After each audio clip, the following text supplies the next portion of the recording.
नमस्कार। बहुत स्वागत है आप सभी दर्शकों का कुंभ राशि के लिए गुरु नक्षत्र परिवर्तन के इस वीडियो में।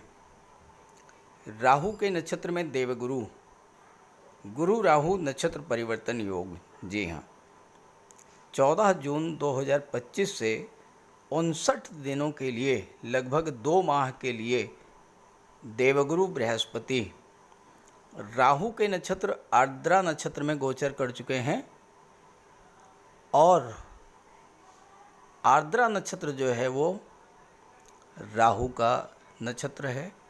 आज के समय में राहु से ज़्यादा बली कोई भी ग्रह नहीं है, क्योंकि राहु हैं भौतिकता के कारक, चालाकी, चतुराई, धूर्तता, एन केन प्रकारेण हर हाल में अपना काम बना लेने की कला, ये है Rahu. Social media, internet, mobile, संचार माध्यम, इलेक्ट्रॉनिक्स, नेटवर्किंग, ये सब राहु के हाथ पैर हैं। और आज के युग में राहु अपने इन्हीं अंगों का उपयोग करके बड़ी से बड़ी उपलब्धि हासिल करा देने में सक्षम हैं। और दूसरी तरफ देवगुरु हैं। गुरु हैं ज्ञान, गुरु हैं धन, गुरु हैं धर्म, अध्यात्म, स्पिरिचुअलिटी के कारक। राहु भौतिकता के कारक हैं और गुरु आध्यात्मिकता के कारक हैं। इन 2 महीनों में किस प्रकार आप भौतिकता और आध्यात्मिकता के बीच संतुलन बना पाएंगे और किस तरह से इस गोचर का ज़्यादा से ज़्यादा लाभ ले पाएंगे, यही होगा आज की चर्चा का विषय। एक और महत्वपूर्ण बात,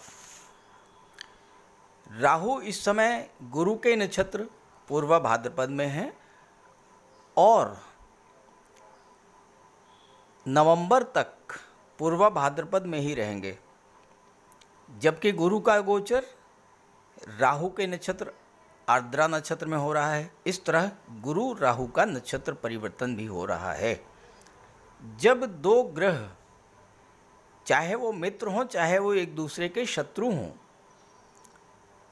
चाहे परिवर्तन योग बनाएं या नक्षत्र परिवर्तन योग बनाएं, हमेशा अपनी अपनी राशियों की रक्षा करते हैं, अपने अपने नक्षत्रों की रक्षा करते हैं और शुभ फल ही देते हैं। तो गुरु के नक्षत्र परिवर्तन का कुंभ राशि के जातकों के जीवन पर क्या प्रभाव पड़ेगा, इसी का विश्लेषण करेंगे। लेकिन उससे पहले एक संक्षिप्त चर्चा करूंगा आर्द्रा नक्षत्र के बारे में। यह विश्लेषण आपकी चंद्र राशि के आधार पर किया जा रहा है। हालांकि अगर आप कुंभ लग्न के हैं तो भी आप इस वीडियो को देख सकते हैं। वीडियो के अंत में मैं आपको देवगुरु के उपाय भी बताऊंगा। देखिए, आर्द्र का अर्थ होता है गीला हो जाना, जल से भीगा हुआ। आर्द्रा नक्षत्र जल तत्व को प्रदर्शित करता है। आर्द्रा नक्षत्र तूफानों का नक्षत्र है,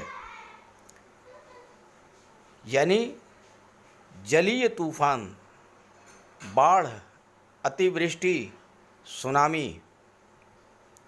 लेकिन ज्योतिषी दृष्टिकोण से जल तत्व का संबंध हमारी इमोशंस, हमारी भावनाओं से है।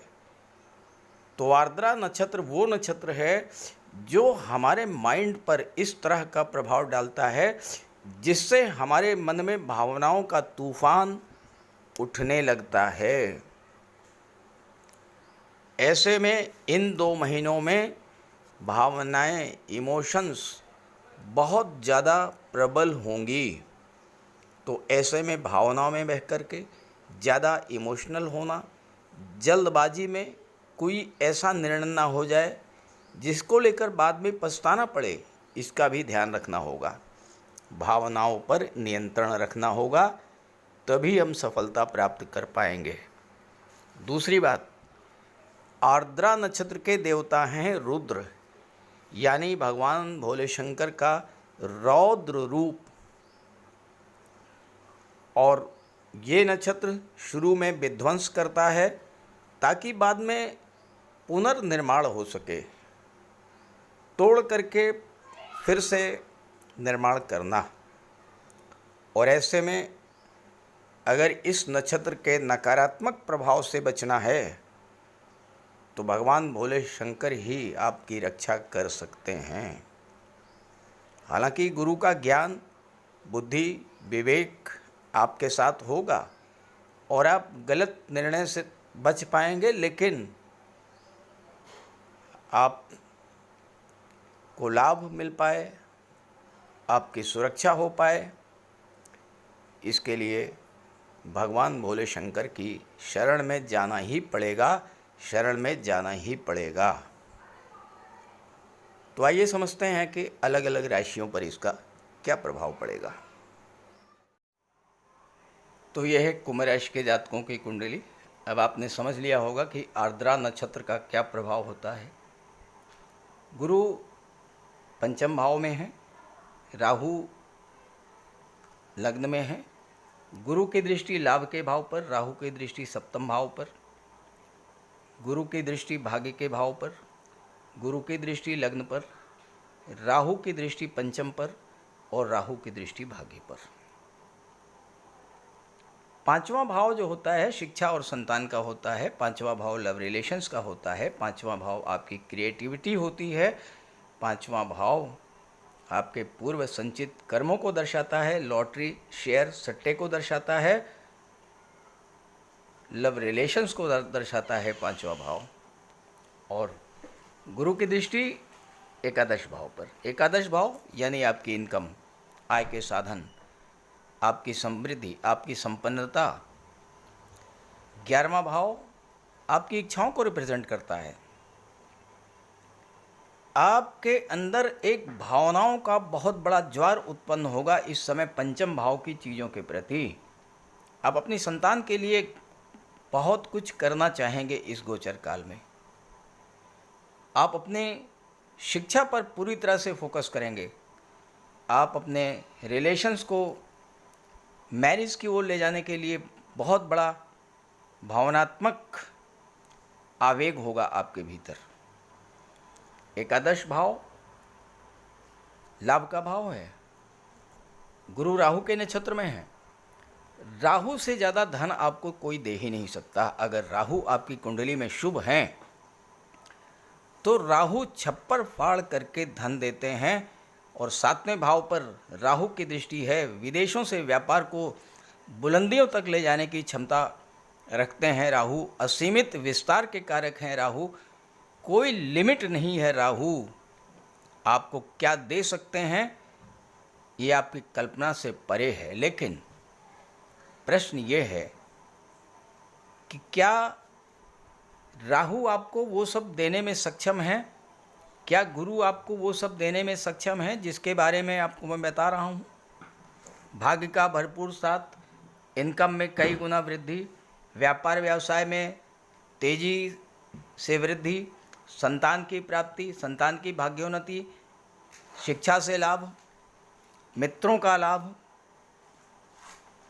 विवाह का योग, दाम्पत्य सुखों में वृद्धि, ये सब चीज़ें गुरु 12वें धन भाव के स्वामी हैं। धन का भंडार भरना, ये सारी चीज़ें होंगी। लेकिन क्या सबके साथ ऐसा होगा?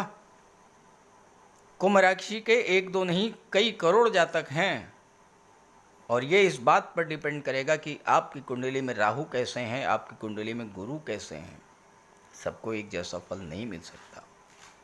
तो पहले तो आपको ये जानना है कि आपकी कुंडली में राहु कैसे हैं, गुरु कैसे हैं, क्या फल देने में सक्षम हैं।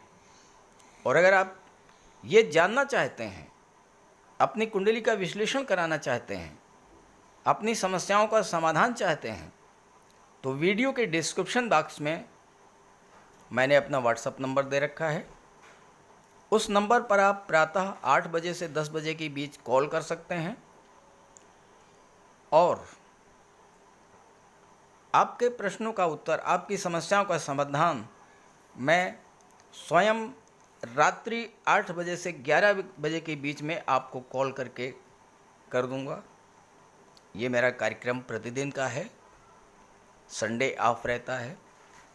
अगर आप चाहते हैं अपने बारे में जानना, अपने प्लैनेट्स के बारे में जानना, क्या अड़चन है जिससे आप ग्रो नहीं कर पा रहे हैं, क्यों आपके जीवन में समस्याएं आ रही हैं, तो कांटेक्ट कीजिएगा और ये वीडियो, ये जानकारी अपने साथियों को, मित्रों को ज़रूर शेयर कीजिएगा। हालांकि राहु का और गुरु का ये जो संयोग बन रहा है, ये आपको बहुत कुछ देने वाला भी है, लेकिन भावुकता में बह कर के, कोई जल्दबाजी में कोई ऐसा कदम मत उठाइएगा जिससे आपको हानि हो, और गुरु का उपाय अवश्य कीजिएगा। बात करते हैं उपायों पर। देवगुरु को प्रसन्न करने के उपाय बेहद आसान हैं। आप अपने माता पिता, गुरु और वृद्ध जनों का सम्मान करें। भूल करके भी उनका अपमान न करें, उनकी सेवा करें और उनका आशीर्वाद प्राप्त करें। गुरुवार के दिन स्नान करने के जल में एक चुटकी हल्दी मिला करके स्नान करें और स्नान करने के बाद हल्दी केसर का तिलक लगाएं। गुरुवार के दिन गुरु के बीज मंत्र ओम ग्रां ग्रीं ग्रौं सह गुरुवे नमः, इसका जाप करें।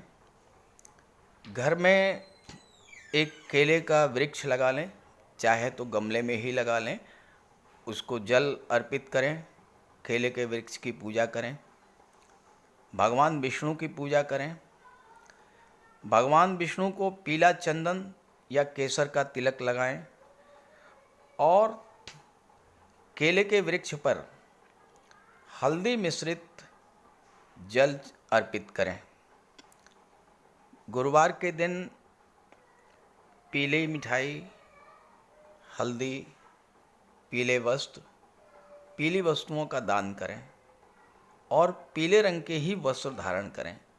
ये बहुत छोटे छोटे से उपाय करें आप, तो इससे देवगुरु प्रसन्न होंगे।